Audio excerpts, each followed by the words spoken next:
बदले बदले से इसके ख्यालात लगते हैं और इस सरकार में मुझे सभी मक्कार लगते हैं। और जिन्होंने लूटा है भरपूर इस देश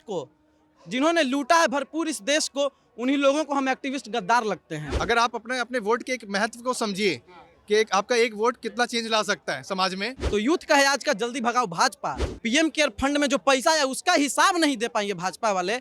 और बात करेंगे भ्रष्टाचार। जो व्यक्ति अनपढ़ है वो परीक्षा पे चर्चा कर रहा है। नमस्कार, आप सबका स्वागत हमारे इस चैनल पे। मैं हूं आपके साथ चंदन प्रताप सिंह। और देश में फिर से एक बार लोकतंत्र का सबसे बड़ा पर्व, जी हां, यानी कि चुनाव होने वाले हैं। और चुनावी कवरेज करते हुए हम पहुंचे हैं बिहार की जमीन पे। पटना में मौजूद है, यहाँ बिहार के वोटर हमारे साथ है। इनसे जानेंगे क्या कि 10 सालों में मोदी सरकार में कुछ बदला है कि नहीं। सर, क्या नाम है आपका? राज सिंह। राज सिंह, लगता है कि युवा के तौर पर कुछ बेहतर हुआ है 10 सालों में? देखिए, विशेष तौर पे 10 सालों में भारतीय जनता पार्टी ने कोई विकास नहीं किया। 39 सांसद देने के बाद भी कोई कार्य नहीं हुआ। हर एक सांसद का फंड होता है। क्षेत्र के जो लोग हैं, जिस भी लोकसभा क्षेत्र पड़ता है, जिस किसी का भी, वो अपने सांसद से एक क्वेश्चन पूछे कि आपने अपने क्षेत्र के लिए क्या काम किया है। और अगर देश की बात की जाए प्रधानमंत्री मोदी जी की, तो उन्होंने विशेष तौर पे अगर स्वास्थ्य की बात की जाए, शिक्षा की बात की जाए, या रोजगार की बात की जाए, या महंगाई की बात की जाए, तो चुनावी मंचों से इन चीज़ों पे कोई बात ही नहीं हो रही। आज के अगर हम युवा हैं तो हम तो ये एक्सपेक्ट करेंगे ना कि मोदी जी की सरकार रोजगार दे, हमें महंगाई नियंत्रण में हो, शिक्षा हमें मिले, हमारे ही प्रदेश में मिले, जिससे कि हमें अपने प्रदेश को छोड़ के, हमें अपने गांव को छोड़ के दूसरे स्टेट्स में ना जाना पड़े या दूसरी कंट्रीज में ना जाना पड़े। अगर यहाँ पे विशेष तौर पे अगर ये सारी चीज़ें हो जाएंगी तो हम क्यों जाएंगे दूसरे प्रदेशों में? पैसा लगा के, टाइम लगा के, हर चीज़ लगा के जा रहे हैं। दिल्ली में जाएंगे, एम्स के बाहर अगर आप देखेंगे, बिहार का सबसे ज़्यादा इंसान मिलेगा आपको बाहर रोड पे सोते हुए एक इलाज के लिए। अगर ऑपरेशन भी करवाना है तो आपको 1 महीने का डेट नहीं मिलेगा, 1 साल का डेट मिलेगा।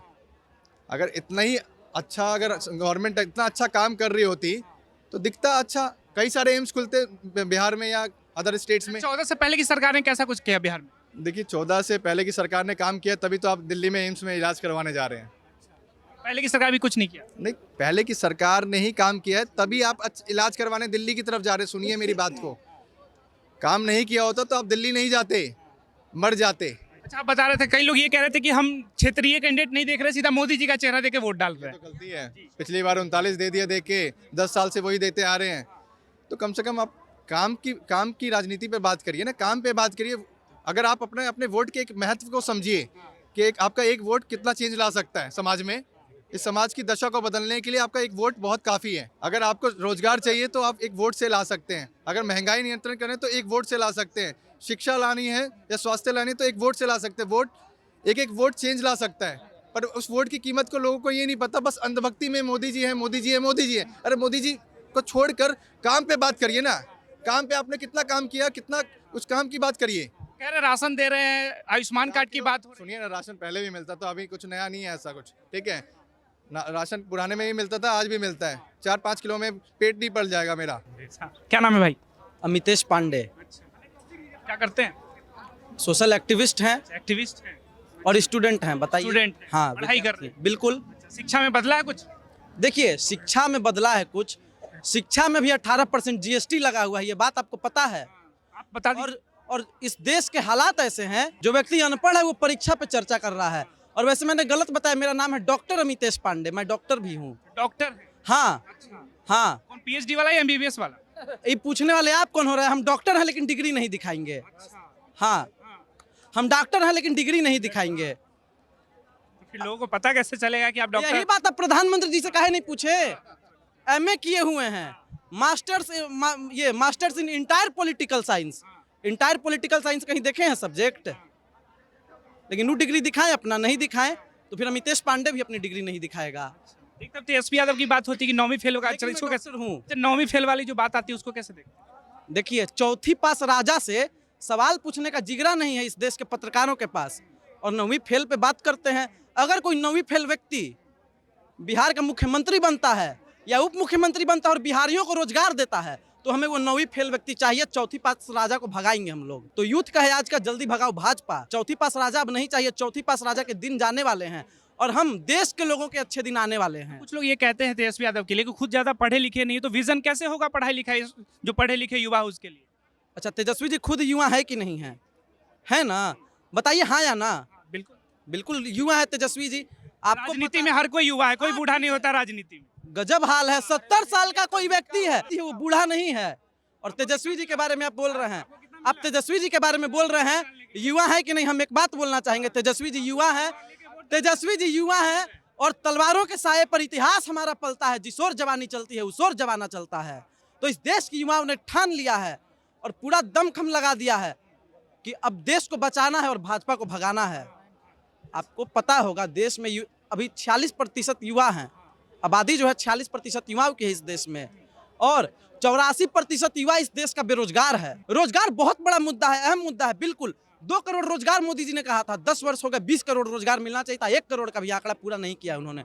और ये बात मैं दावे के साथ कह एक सकता तो हूं। रोजगार है मुद्दा, और क्या मुद्दा लगता है कि जो बिहार में इस पे चुनाव होनी चाहिए इस मुद्दे पे? देखिए, बहुत हुई महंगाई की मार, अब की बार मोदी सरकार, और बदले बदले से तेरे ख्यालात लगते हैं।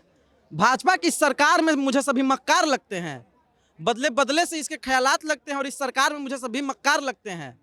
और जिन्होंने लूटा है भरपूर इस देश को, जिन्होंने लूटा है भरपूर इस देश को, उन्हीं लोगों को हम एक्टिविस्ट गद्दार लगते हैं। मुद्दे की बात करें, तुम भी मोदी जी की तरह जुमला देने लगे। जुमला किस नहीं मुद्दे पे चुनाव होना चाहिए बिहार में? देखिए, मुद्दा महंगाई है, बेरोजगारी है, अभी सबसे बड़ा मुद्दा हम कहेंगे जो भ्रष्टाचार हुआ है, चुनावी चंदा वाला इलेक्टोरल बॉन्ड का घोटाला, आपको ही पता होगा भाई साहब। तो ये जो घोटाला हुआ है, इससे पूरे देश की जनता कह रही है कि गली गली में शोर है, भाजपा चंदा चोर है। क्योंकि 2014 में भ्रष्टाचार पे भी भाजपा ने बात की थी। कई लोग यूपी में काम करते हैं, उत्तर प्रदेश में काम करते हैं, कर्नाटक में काम करते हैं, बाकी सब जगह पे काम करते हैं। हमने देखा कि कोरोना के दौर में जब खाने के लिए भोजन नहीं था हम बिहारियों के पास, रहने के लिए घर नहीं मिल रहा था, किराया नहीं देने पर मकान मालिक जब घर खाली करवा रहा था और हम लोग पलायन करके अपने गाँव जा रहे थे पैदल और साइकिल से, ट्रेन क्योंकि बंद करवा दिए थे मोदी जी, उस दौरान कैसे अमित शाह की पुलिस हम बिहारियों को पीट रही थी, बाबा अपराधनाथ की पुलिस हम लोगों को पीट रही थी गाजियाबाद में। हमने देखा होगा ये चीज। कई लोग पूछेंगे उस समय विपक्ष कहाँ था? जनता के लिए विपक्ष को आना चाहिए था मैदान में। विपक्ष बिल्कुल मैदान में थी, विपक्ष ने सेवा किया है देश का। आपको पता होगा, अगर अभी भी गूगल खोलिएगा ना और सर्च कीजिएगा ऑक्सीजन मैन ऑफ इंडिया, तो बीवी श्रीनिवास का नाम आएगा और यूथ कांग्रेस के राष्ट्रीय अध्यक्ष हैं, ना कि कोई भाजपाई का नाम आएगा। आपने देखा होगा, अगर लोगों का सेवा किसी ने किया है तो विपक्ष के लोगों ने ही किया है, भाजपाइयों ने नहीं किया। पीएम केयर फंड में जो पैसा है उसका हिसाब नहीं दे पाएंगे भाजपा वाले। और बात करेंगे भ्रष्टाचार पे, आपके अनुसार 10 साल में मोदी सरकार में कुछ बेहतर नहीं हुआ, ना ही बिहार में ना ही हिंदुस्तान में।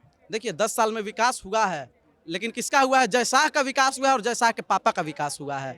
10 साल में विकास हुआ है, लेकिन ईरानी जी का विकास हुआ है। 10 साल में विकास हुआ है, लेकिन चंदा चोरों का विकास हुआ है, देश के आम नागरिकों का विकास नहीं हुआ। बताएंगे क्या भैया, क्या नाम? मंटू सिंह। कह रहे कुछ नहीं हुआ 10 सालों में। हाँ, सच में कहाँ कुछ हुआ? कुछ नहीं हुआ। विद्यार्थी के लिए कहाँ कुछ हुआ? रोजगार नहीं मिला। अब भी देखिए, जनता को जो है वो रोटी नहीं रोजगार चाहिए। आपके 5 किलो अनाज से क्या होने वाला है? 5 किलो आप जो अनाज दे रहे हैं उससे गुजारा होने वाला है क्या? उससे बाल बच्चा विद्यालय में पढ़ पाएगा? नहीं ना। तो आप रोजगार दीजिए। हमारे यहाँ से जो है पलायन करके लोग जो है साउथ इंडिया में जा रहे हैं, दिल्ली में जा रहे हैं काम करने के लिए। उसी कंपनी को अगर यहाँ खोला जाए तो फिर यहाँ के बच्चे यहीं काम करेंगे और वो खेती में भी ध्यान देंगे। जब यहाँ के बेटे चले जाते हैं बाहर काम करने तो बाप बेरोजगार हो जाता है, बाप का कमर टूट जाता है, वो खेती भी अच्छे से नहीं कर पा रहा है।